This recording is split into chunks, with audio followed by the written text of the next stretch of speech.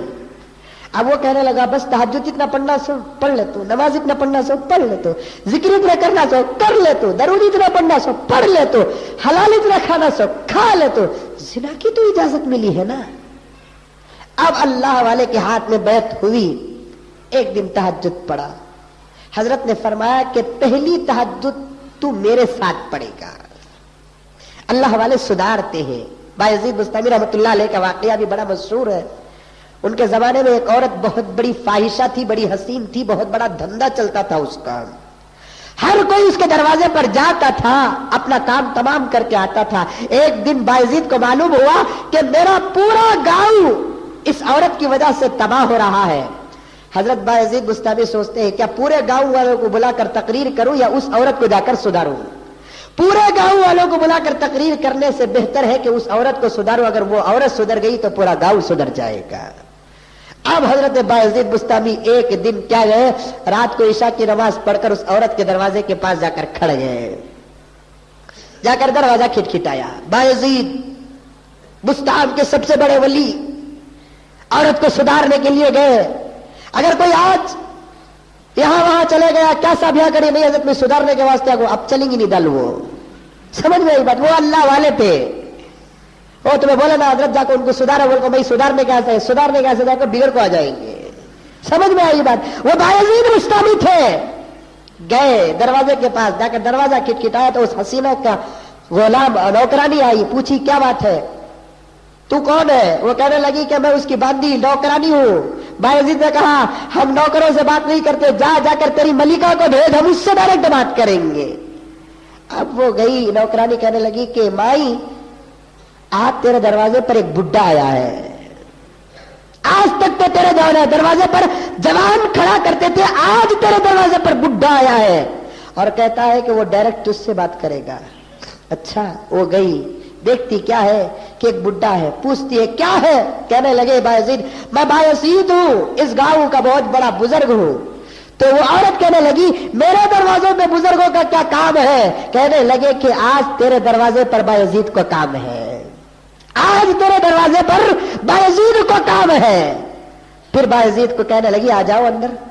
بایزید نے پوچھا ایک رات کا کیا لیتی ہے؟ کہنے لگی کہ 100 دینار لیتی ہوں. بایزید نے کہا کہ آج ہم تجھے ایک رات کے 200 دینار دیں گے. تجھ جیسی حسین عورت کی قیمت صرف 100 دینار. وہ عورت اور پریشان ہوگی, آنے والا چکا تھا انہیں بڑا کر دے رہا ہے, کل سے اور ریٹ بڑھ جائے گا میرا.